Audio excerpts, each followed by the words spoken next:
Assalamualaikum warahmatullahi wabarakatuh. Halo teman-teman semua, balik lagi di video pembelajaran bareng Kak Desli. Nah, sebelumnya kakak mau nyapa dulu teman-teman semuanya. Apa kabar teman-teman semua? Semoga selalu dalam keadaan sehat walafiat ya. Nah, alhamdulillah di video pembelajaran kali ini tuh kita sudah memasuki bulan suci Ramadan. Nah, di bulan suci Ramadan ini pasti teman-teman semua excited banget ya untuk menjalankan ibadah puasa. Nah, supaya ibadah puasa kita lebih diberkahi lagi, kita tentunya harus mengisi hari-hari kita itu dengan kegiatan yang positif. Nah, salah satunya itu adalah dengan melakukan pembelajaran. Nah, insya Allah dengan kita melakukan pembelajaran sambil puasa, sambil belajar, insya Allah puasa kita tuh semakin diberkahi oleh Allah Subhanahu wa Ta'ala. Nah, kenapa? Karena Allah itu suka, senang ketika umatnya itu mau menuntut ilmu dan belajar. Jadi untuk teman-teman yang meskipun puasa jangan putus asa, kita harus tetap semangat, harus nggak boleh lemas-lemesan, karena sesungguhnya kita tuh kalau sambil puasa ini tuh pahalanya tuh double gitu ya dalam melakukan pembelajaran. Jadi ayo semuanya semangat kita melakukan pembelajaran matematika kali ini. Nah, pada video pembelajaran kali ini kita udah masuk bab yang baru, yaitu bab barunya adalah materi himpunan. Nah, sebenarnya secara nggak sadar teman-teman tuh udah menerapkan materi himpunan ini tuh dalam kehidupan sehari-hari loh. Nah, kalau misalkan kalian bertanya-tanya gitu, contohnya apa sih Kak penerapan materi himpunan yang udah sering kita lakukan gitu. Contohnya itu misalkan pengelompokan siswa di sekolah gitu ya. Ini kita bagi ya kelompoknya menjadi kelompok perempuan dan laki-laki. Nah, dari situ kan teman-teman tuh pasti kalau yang perempuan masuknya ke kelompok yang perempuan, kalau yang laki-laki masuknya ke kelompok yang laki-laki. Nah, sebenarnya itu tuh salah satu penerapan dari himpunan sendiri, karena teman-teman tuh bisa gitu tahu, oh aku masuknya ke kelompok yang perempuan. Nah, kalau misalkan laki-laki ya berarti aku masuknya ke kelompok yang laki-laki. Nah, secara nggak sadar sebenarnya itu tuh bentuk penerapan dari materi himpunan sendiri, himpunan itu sendiri. Gitu. Karena himpunan itu sesungguhnya tentang suatu pengelompokan gitu ya teman-teman. Makanya sebenarnya ini kita udah nggak asing lagi gitu kalau misalkan nanti kita baca tuh kayak, oh ternyata ini sering banget kita pakai dalam kehidupan sehari-hari. Nah, selain itu, banyak sekali manfaat dari mempelajari materi himpunan ini. Emangnya apa aja sih Kak manfaat mempelajari himpunan itu? Jadi selain tadi ya, pengaplikasian dalam kehidupan sehari-hari membantu kita gitu ya dalam pengelompokan seperti itu, himpunan juga melatih cara berpikir kita untuk lebih logikal, untuk lebih logik, untuk lebih apa namanya, untuk lebih teliti lagi, untuk lebih cermat lagi, dan untuk lebih objektif. Gitu. Karena kan himpunan itu berkaitan dengan anggota atau objek. Gitu. Nah, kalau misalkan teman tanya cuma segitu doang nih manfaatnya gitu. Enggak dong, pastinya banyak banget manfaat dari mempelajari materi himpunan ini. Kalau misalkan teman-teman masih penasaran, nanti kakak kasih link artikelnya untuk teman-teman baca lagi lebih banyak manfaat dari mempelajari materi himpunan ini tuh apa aja. Nah, terus apa aja sih Kak yang bakalan kita pelajari di materi himpunan ini? Oke, jadi langsung aja ya nih. Kakak beberkan apa aja yang akan kita pelajari. Pertama ada konsep himpunan, ada penulisan himpunan, lalu ada cara menyatakan himpunan, dan apa istilah-istilah dalam himpunan. Nah, sejatinya keempat submateri ini tuh hanya sebagai awalan kita dalam mengenal himpunan. Jadi ini masih tahap pengenalan teman-teman terhadap himpunan. Nanti di pertemuan selanjutnya kita akan membahas lebih lanjut lagi gitu. Nah, kakak harap atau diharapkan teman-teman itu setelah mempelajari himpunan dari video ini tuh bisa memahami apa itu konsep himpunan, bisa punya pemahaman sendiri tentang apa itu himpunan, dan bisa menuliskan gitu, menuliskan himpunan seperti apa, notasinya, bisa menyajikan atau menyatakan himpunan seperti apa, dan bisa tahu apa aja istilah-istilah di dalam himpunan. Ini tuh masih pengenalan ya teman-teman, jadi masih sedikit dan masih ringan-ringan lah ya materinya. Jadi jangan putus asa ya di awal kayak udah pesimis takutnya bisa enggak kok. Himpunan itu materi yang insya Allah mudah untuk dipahami. Nah langsung aja mungkin ya kita masuk ke submateri yang pertama, itu ada konsep himpunan. Nah di konsep himpunan ini kita akan tahu apa itu himpunan. Nah, himpunan adalah kumpulan objek-objek yang dapat didefinisikan dengan jelas. Contohnya di sini kakak udah punya 2 contoh. Nah, contohnya itu ada yang termasuk himpunan, maaf, jelek banget ya. Jadi ini ada yang termasuk himpunan, terus ada yang bukan himpunan. Kalau yang termasuk himpunan itu apa? Nah, kalau misalkan kita lihat di definisinya, himpunan itu adalah kumpulan objek yang dapat didefinisikan dengan jelas. Nah, kuncinya sih ini aja ya, teman-teman harus paham ini sih. Nah, kalau misalkan kita lihat nih, yang termasuk himpunan. Kumpulan siswa yang lahir di bulan Juli. Nah, kalau dari sini kita bisa tentukan gitu ya, objeknya itu siswa, dan yang memperjelas objeknya itu adalah ini, lahir di bulan Juli. Nah, kalau kayak gini nanti akan jelas gitu. Yang masuk ke dalam himpunan ini tuh apa? Ya siswa yang lahir di bulan Juli lah yang bisa masuk ke dalam himpunan ini. Berarti ada kan? Maksudnya ini jelas gitu. Anggotanya itu siapa aja gitu dan bisa ditentukan. Sama halnya dengan yang kedua, kumpulan siswa yang berjenis kelamin perempuan. Berarti yang hanya bisa masuk ke himpunan ini itu adalah siswa-siswa yang berjenis kelamin perempuan. Nggak bisa dong kalau misalkan laki-laki masuk ke himpunan ini gitu, karena di sini udah jelas kalau misalkan objek yang bisa masuk itu hanya yang berjenis kelamin perempuan. Maka hal ini disebut dengan himpunan. Nah, kalau yang bukan himpunan itu contohnya kayak gimana? Di sini ada kumpulan siswa yang pandai di sekolah. Nah, kalau misalkan kita lihat, siswa itu di sini sebagai objek. Nah, pandai di sekolah ini tuh sebagai kalimat jelasin gitu ya, teman-teman. Cuman, kalau misalkan kita lihat lagi, pandai itu bukan sesuatu yang bisa kita ukur gitu. Nggak jelas gitu ya. Karena pandai itu bisa aja berbeda orang, berbeda-beda pendapat tentang pandai itu sendiri. Misalkan si A itu menganggap kalau misalkan kriteria pandai itu misalkan 1, 2, 3 ya. Nah, yang masuk atau kayak misalkan A ini menganggap yang masuk ke kriteria pandai itu hanya ada 3. Lalu B itu menganggap yang masuk ke kriteria pandainya dia itu ada 2.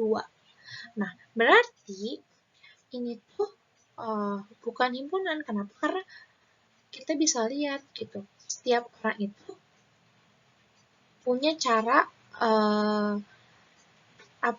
tolak ukur yang berbeda tentang pandai. Jadi pandai itu bukan sesuatu yang bisa kita tentukan. Gitu. Sama halnya dengan kumpulan makanan yang enak gitu. Makanan ini kan objek.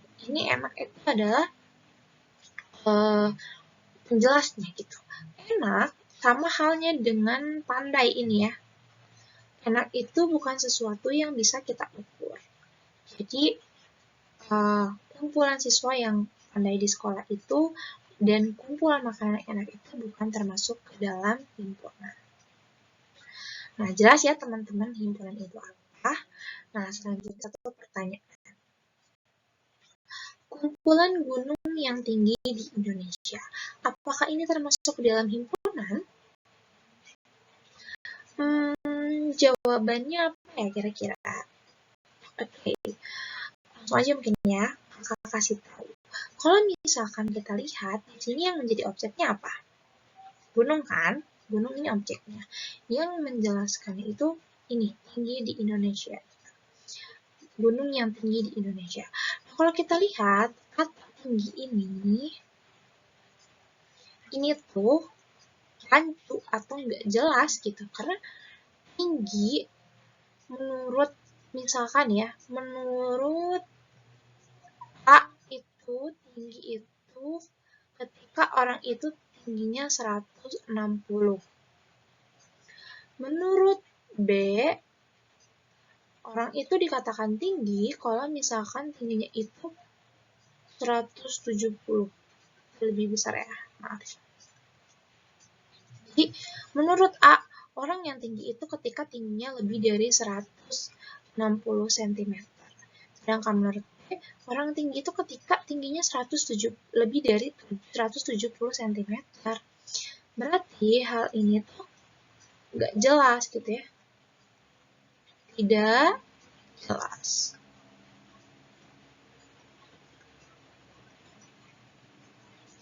Oke. Nah, maka kumpulan gunung yang tinggi di Indonesia itu bukan himpunan. Bukan himpunan. Oke, himpunan. Jelas ya, teman-teman? Nah, selanjutnya kita masuk ke submateri yang selanjutnya, yaitu tentang cara menulis himpunan. Nah, cara menulis himpunan itu ada beberapa syarat atau hal yang perlu kita ikuti gitu. Yang pertama di sini, nama himpunan biasanya ditulis dengan huruf kapital. Nah, contohnya itu ada himpunan A, ada himpunan B, ada himpunan C, dan seterusnya. Ini berlaku untuk semua huruf alfabet yang ada, asalkan syaratnya terpenuhi, yaitu hurufnya harus kapital.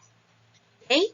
Nah, contohnya nih, misalkan kakak punya himpunan A, dengan anggotanya itu ada kue, donat, dan biskuit. Nah, kalau misalkan kita gambar, itu akan jadi seperti ini, di mana ini himpunan A, di dalamnya ada kue, ada biskuit, ada juga donat. Nah, dari sini, dari himpunan A ini dan gambar ini, kita bisa lihat jika himpunan itu biasanya dituliskan dengan mendaftarkan nama-nama anggotanya. Nah, kalau misalkan kita lihat ini kan nama-nama anggotanya. Ini juga anggota-anggotanya. Nih, ini anggota-anggotanya kan. Nah, jadi himpunan itu biasanya dituliskan dengan mendaftarkan atau kayak menjabarkan nama-nama anggotanya. Nah, selanjutnya kita masuk ke syarat yang lainnya. Tadi kan disebutkan kalau misalkan himpunan itu awalnya harus bertuliskan kapital ya, kapital.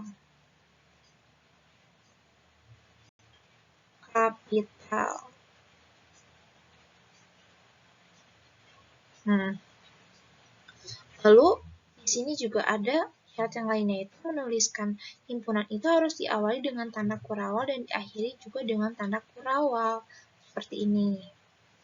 Nah, contohnya nih ya, misalkan A ini udah sesuai ya, sesuai dengan ini harus kapital. Gitu.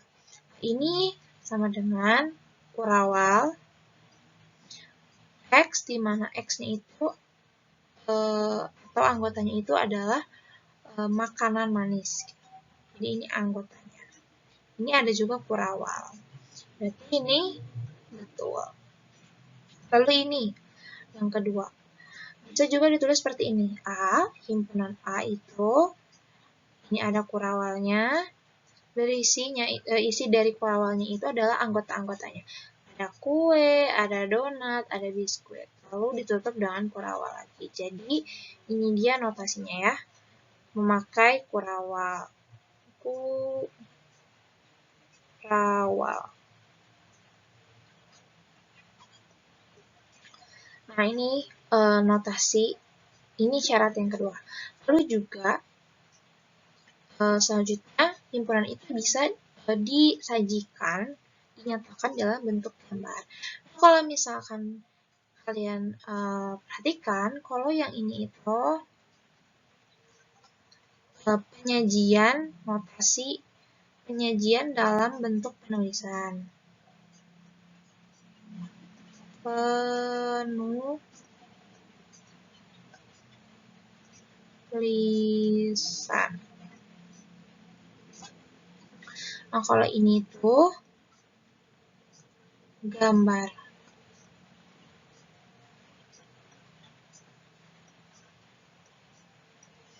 Nah, jadi himpunan itu bisa disajikan dengan cara penulisan dan juga gambar. Nah, untuk gambar sendiri itu disebutnya dengan diagram Venn. Bentuk diagram Venn itu yang seperti apa sih, Kak? Seperti ini. Nah, ini ada dua himpunan. Ini kita anggap himpunan A, ini B. B itu adalah himpunan hewan yang beranak. B itu hewan yang bertelur. Hewan yang beranak ini ada sapi, ada paus, ada kucing, terus juga ada apa ya, ini gambar apa? Pokoknya ini binatang yang beranak. Lalu ini bertelur. Yang bertelur itu ada ikan, ada buaya, ada ayam, burung, dan juga kura-kura. Nah, di tengah-tengah ini disebut dengan irisan.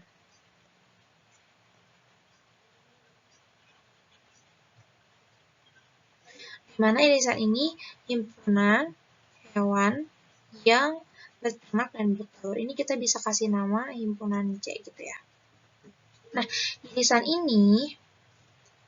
ini nanti akan kita bahas lebih lanjut. Tapi nggak sekarang itu, karena sekarang kan masih pengenalan.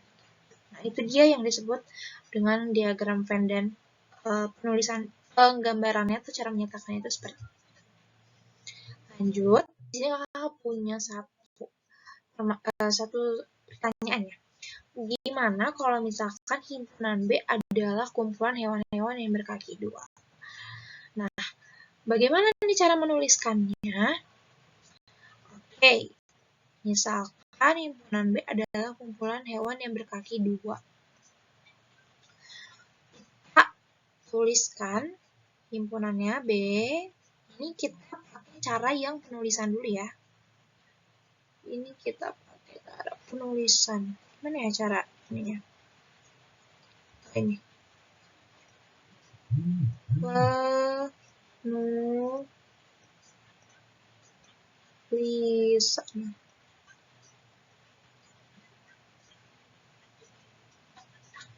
Nah, ini kan B itu himpunan hewan yang berkaki dua. Berarti apa aja? Ada ayam ya. Yang sering kita temuin aja di kehidupan sehari-hari. Ada bebek gitu ya. Terus burung ya.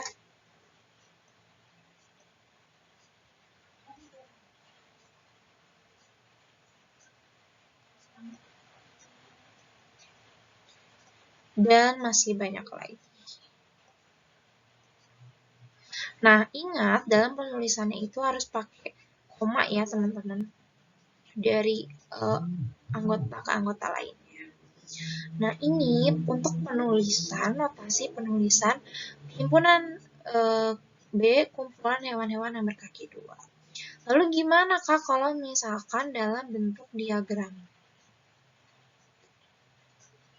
Diagram.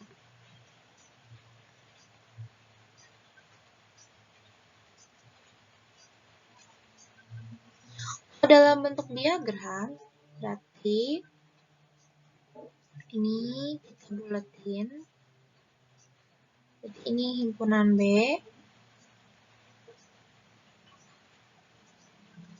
Berarti ada apa aja tadi? Ada ayam. Tulis nih. Ayam. Jelek ya? Nah, bentar. Lalu juga ada bebek.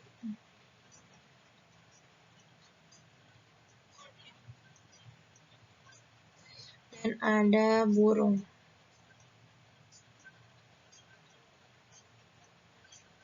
Nah, seperti ini untuk penulisan notasi tulisannya dan juga bentuk diagram.